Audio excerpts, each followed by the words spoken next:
As we get older, walking isn't just about moving from place to place anymore, it's about keeping your independence. A simple walk to the kitchen or out to the mailbox might seem easy, but the truth is, it's also when many serious accidents happen. And I know, that might sound a little scary. But you're not alone in feeling that way. The thing is, falls are more common than most people realize.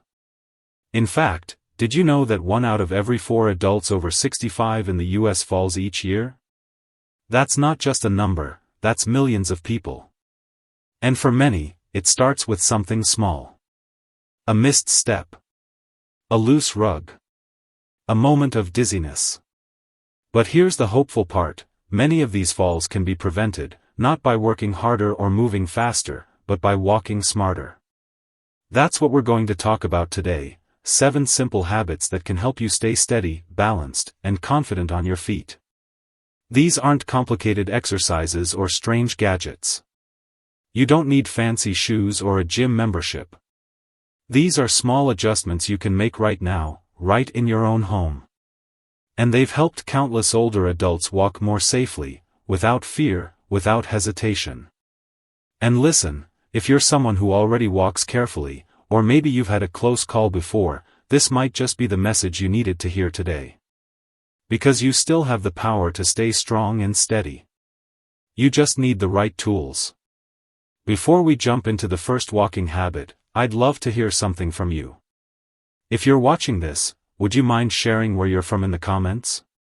Maybe your state, or even just your city. It helps me know who I'm talking to, and your words might help someone else feel a little less alone in this journey too.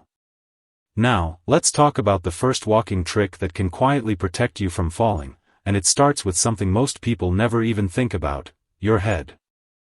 Walking trick number 1, the position of your head can make or break your balance. Most people don't realize this, but where your head is when you walk has a huge impact on your balance. And I'm not talking about fancy medical advice, I'm talking about something that happens naturally, quietly, every single time you take a step. Here's the simple truth, your head is heavy. It weighs about 10 to 12 pounds, like carrying a bowling ball on top of your neck. And when that weight leans too far forward, your body follows. Your shoulders hunch, your spine curves, and suddenly your center of gravity shifts in a way that makes you more likely to trip or lose balance. Now, I know many older adults tend to look down when they walk. It feels safer, right? You want to watch where you're stepping. And that makes total sense. But the problem is, when your head is always down, your whole posture starts leaning forward. It happens slowly, and you might not even notice it. But over time, this can make your steps shorter, your movement stiffer, and your reaction time slower. There's actually a name for this, it's called forward head posture, and it's more common than you might think in seniors. But the good news is, it's fixable. You don't need to force yourself into an uncomfortable position or walk like a soldier. All you need to do is start lifting your gaze a little. There's a trick physical therapists often recommend, the 80-20 rule. Keep your eyes looking forward about 80% of the time, and only glance down 20% of the time to check your path. You're still staying safe, but you're not letting fear take over your posture. Try this next time you're walking, look about 10 to 15 feet ahead of you, not directly at your feet. You'll notice a change in how upright you feel. Your back naturally straightens, your chest opens a little, and your steps become more stable. You're giving your body better alignment without even trying hard. And if you've already gotten into the habit of walking with your head down, don't worry. It takes time to retrain your body. But a few minutes of conscious walking each day, around the house, down the hallway, even to the mailbox, can start to bring real change. Walking with your head up doesn't just help your balance. It sends a message to your whole body, I'm still strong. I'm still steady. I'm still in control. And that, my friend, is worth holding your head high for. Walking trick number 2, let your arms swing, your body depends on it. You might not think much about your arms when you walk. Most people don't. We've been using our legs for walking all our lives, so it's easy to assume that's where all the balance and strength comes from. But here's something you might not have heard before: your arms are one of your body's built-in tools for stability. Every time you take a step, your arms are meant to move with you, naturally, in rhythm. When your right leg goes forward, your left arm swings forward. When your left leg steps, your right arm should move too. It's something your body learned when you were very young, and it's been doing it ever since, even if you never thought about it. But as we get older, that natural rhythm often fades. Maybe it's because of arthritis in the shoulders, or stiffness in the joints. Maybe it's because we've gotten into the habit of keeping one hand in a pocket, or holding a bag or cane. But more often than not, it's because of something deeper: fear. When people feel unsteady, their body tightens up. We clench. We brace ourselves. And we stop letting things move the way they should. But here's the problem: that stiffness actually makes balance harder. When your arms aren't swinging, your body loses one of its key tools for staying upright. You're less flexible, your reactions are slower, and your center of gravity becomes harder to control. And that can quietly raise your risk of falling. The solution is gentle, and it starts with simply paying attention to your arms again. Try this: next time you walk, keep your elbows soft. Not stiff, not locked, just relaxed. Let your arms swing naturally at your sides, even if it's just a little. You're not trying to march or do anything dramatic. Just let your body move the way it was designed to. If one arm doesn't swing as well due to stiffness or pain, don't worry. Focus on the one that does move. Even a single arm swinging is better than none. It helps shift your weight properly and gives your body that natural rhythm again. Some folks like to practice near a countertop or sturdy chair, just marching gently in place while letting their arms move freely. Others count steps in their head and match the arm swings. Find what feels right for you. It might sound like a small thing, but swinging your arms again, really swinging them, can change the way you feel when you walk. You'll feel less tight, more balanced, and more confident. And sometimes, confidence is the most important step of all. Walking trick number 3, step heel to toe, not flat-footed. Let's talk about something you might not have noticed: how your feet actually touch the ground when you walk. It might seem like a tiny detail, but believe me, it makes a big difference in how balanced and steady you feel. Here's how your feet are supposed to work: your heel should hit the ground first, then your weight rolls gently across the middle of your foot, and finally, you push off with your toes. This movement, heel to toe, is what your body naturally learned years ago. It keeps your stride smooth, your muscles active, and your balance sharp. But here's what happens over time. As we get older, maybe due to joint stiffness, weaker ankles, or just the fear of falling, we stop walking this way. Instead, we start placing the whole foot down at once, or sometimes even landing on the toes first. Some people begin to shuffle instead of lifting their feet. It feels safer, like you're staying close to the ground, but it actually makes you more likely to trip. When you stop using that heel-to-toe motion, your steps get shorter and more rigid. Your legs do less work.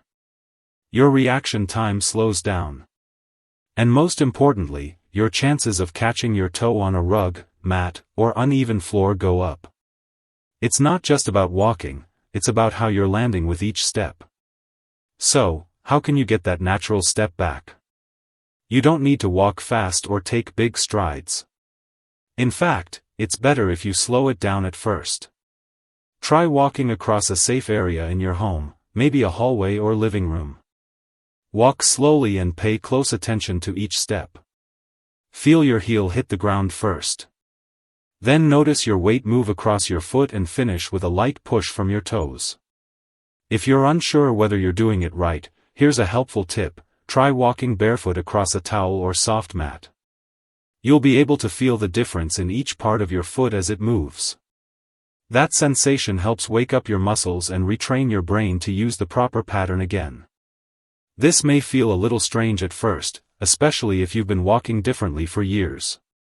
But don't get discouraged. Your body remembers. It just needs a gentle reminder. And once you get back into the rhythm of heel-to-toe walking, you'll feel more connected to the ground beneath you. You'll move with more ease and confidence. And that small adjustment? It might just help prevent your next fall. Walking trick number 4, take smaller steps, and gain more control. Here's something that might surprise you: smaller steps can actually make you safer. I know, it sounds simple, maybe even too simple. But how long your steps are has a huge impact on your balance and how in control you feel while walking. A lot of us are used to taking longer strides. It's how we walked when we were younger, strong, quick, confident. It might even feel more efficient, like you're covering more ground with fewer steps. But here's the truth: long strides can throw off your balance, especially as you get older. When you take a big step, your front foot reaches far out in front of your body. That might seem normal, but it causes your center of gravity to shift backward. This puts extra pressure on your hips and knees and makes it harder to react if something unexpected happens, like a small bump in the rug, a wet floor, or even just a slight feeling of dizziness. The bigger the step, the longer it takes your body to respond. And in that split-second delay, a stumble can turn into a fall. Now think about smaller steps. They keep your body weight centered, right underneath you. You're not leaning or reaching. You're balanced, grounded, and able to adjust more quickly if something changes. Plus, smaller steps make it easier to lift your feet fully off the ground, which reduces dragging, toe stubbing, and shuffling. If you use a cane or a walker, this becomes even more important. Long strides often throw off your coordination with these tools. But when your steps are shorter, the cane or walker can move more smoothly along with you, without pulling you off balance or getting left behind. Want to try something right now? Stand in a safe space, like near your kitchen counter or a hallway. Walk across the room like you normally do, and count how many steps it takes in 10 seconds. Then, do it again, but this time, intentionally shorten your steps and move just a little quicker. Count again. If you took more steps the second time, that's a good thing. It means your stride was shorter, and your balance was likely better. Shorter steps might feel strange at first, especially if you've been walking with a longer stride your whole life. But give it a few tries. Your body will adjust, and soon it will feel more natural. And here's the best part: smaller steps don't just improve your physical safety, they give you a mental sense of control, too. When you're walking in a way that's balanced and steady, your mind stops worrying. You feel calm. Confident. Like you've got this. Walking trick number 5, strengthen your core, without hitting the gym. When most people think about balance, they usually picture their feet, legs, or maybe their knees. But the real secret to staying steady, especially as we age, often comes from somewhere else entirely: your core. Now, don't worry, I'm not talking about sit-ups or gym workouts or anything intense. You don't need a six-pack. You don't even need to break a sweat. What I mean by core are the muscles in your lower back, stomach, and hips, the center of your body that supports everything else when you move. Here's why it matters. When your core is weak, the rest of your body has to work harder just to keep you upright. That's when your posture starts to slump. That's when you start grabbing the wall or nearby furniture to feel secure. And that's when walking starts to feel more like a risk than a routine. But here's the good news: you can build core strength with small, gentle movements, right from your own home. No gym. No machines. No floor exercises. Just a few seconds a day of simple awareness can make a powerful difference. Let me tell you about a woman named Mary. She's 82 and used to love gardening. But after a couple of falls, she became nervous just walking around the house. She assumed the problem was in her legs. But when she saw a physical therapist, they told her something surprising: it wasn't her legs. It was her core. Mary started doing 2 simple things each day. The first was standing next to a sturdy chair and lifting one foot an inch off the ground, holding that position for about 5 seconds, then switching feet. That tiny lift forced her core muscles to wake up and help her balance. The second was even easier. While brushing her teeth, Mary would gently pull her belly in, just enough to feel her stomach muscles tighten. Not a full crunch, just enough to activate those muscles. She held it for a few seconds, then relaxed. That's it. And after a few weeks? Mary said she felt like she was glued to the floor, in a good way. That shaky, unstable feeling started to fade. She wasn't walking faster, but she was walking stronger. You can try the same thing. Start by standing tall, even if you're holding onto something for support. Lift one foot just a little. Keep your belly slightly pulled in. Switch feet. Do it once or twice a day. It doesn't take long. The key here isn't effort, it's consistency. A few seconds, a few times a day. Over time, that builds real strength. And the stronger your core is, the more upright your posture becomes, the steadier your walk feels, and the safer you are on your feet. Walking trick number 6, stay alert to floor changes. Your eyes and feet need to work together. Now this is one that catches a lot of people by surprise, and it's not because they're being careless. It's because it's so easy to overlook. I'm talking about the small changes in the floor beneath your feet. Not the big stuff like cords or furniture. I mean the quiet transitions, from rug to tile, carpet to hardwood, or bright sunlight to a darker hallway. You see, as we age, something very normal happens. Our reaction time and depth perception slow down a little. It doesn't mean anything's wrong, it just means your brain takes a moment longer to adjust when something changes. But when you're walking, even a 1-second delay can make a big difference. I once spoke to a man named Alan, 78, lives in Indiana, and generally pretty cautious. But one day he nearly fell in his kitchen. Not because he slipped on a mess, but because the floor had just been cleaned. It looked normal, but it was a little slick. Alan didn't realize it until his foot started sliding. After that, he made a new rule for himself. Every time he walked into a new room, he'd quietly say the floor type out loud: tile, rug, carpet. It sounds simple, maybe even silly, but it helped him stay mentally alert and physically prepared. And that's exactly what this habit is about, staying one step ahead of your surroundings. Try this in your own home.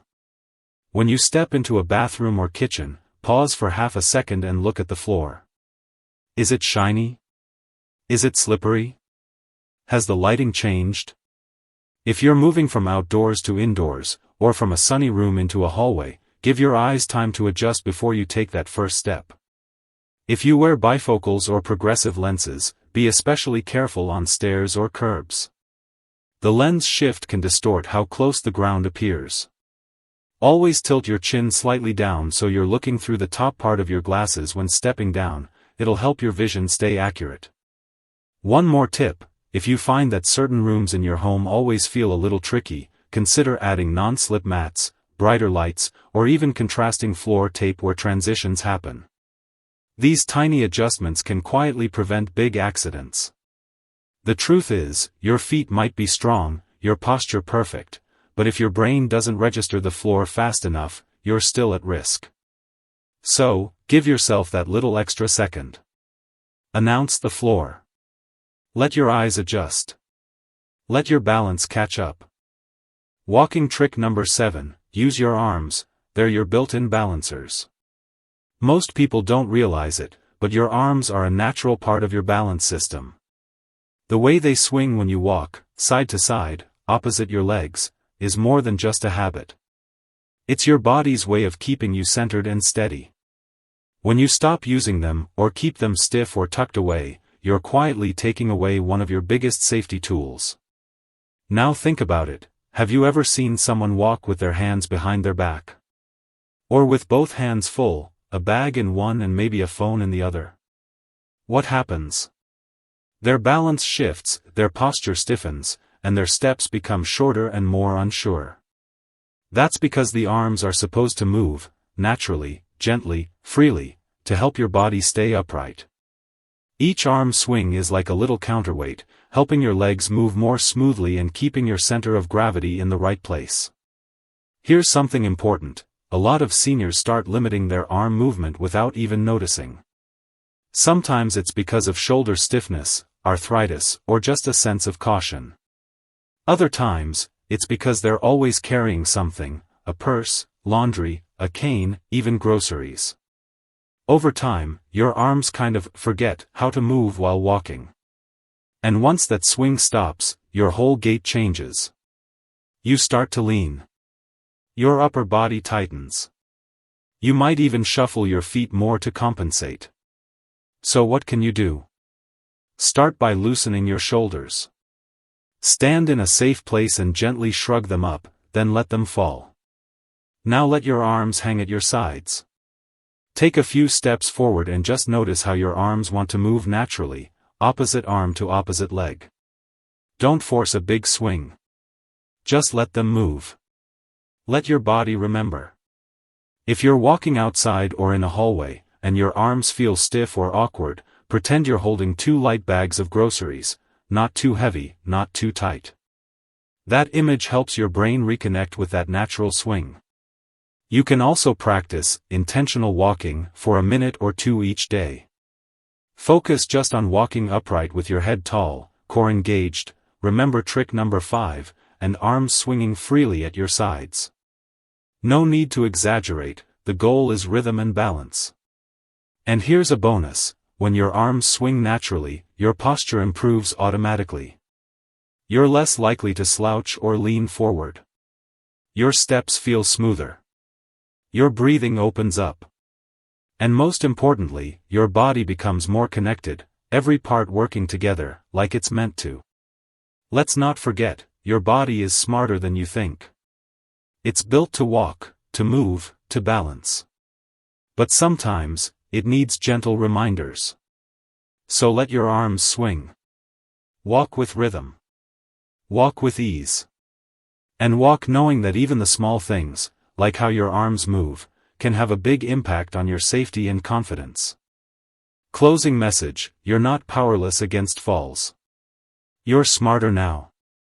If you've made it this far, I want to say something directly to you: you're doing something powerful just by learning. You're not ignoring the risk of falling, you're facing it head on, and you're taking back control, one smart step at a time. Because the truth is, falls don't happen because someone is clumsy or too old. They happen when we're not prepared, when we haven't been taught the little tricks that make a big difference.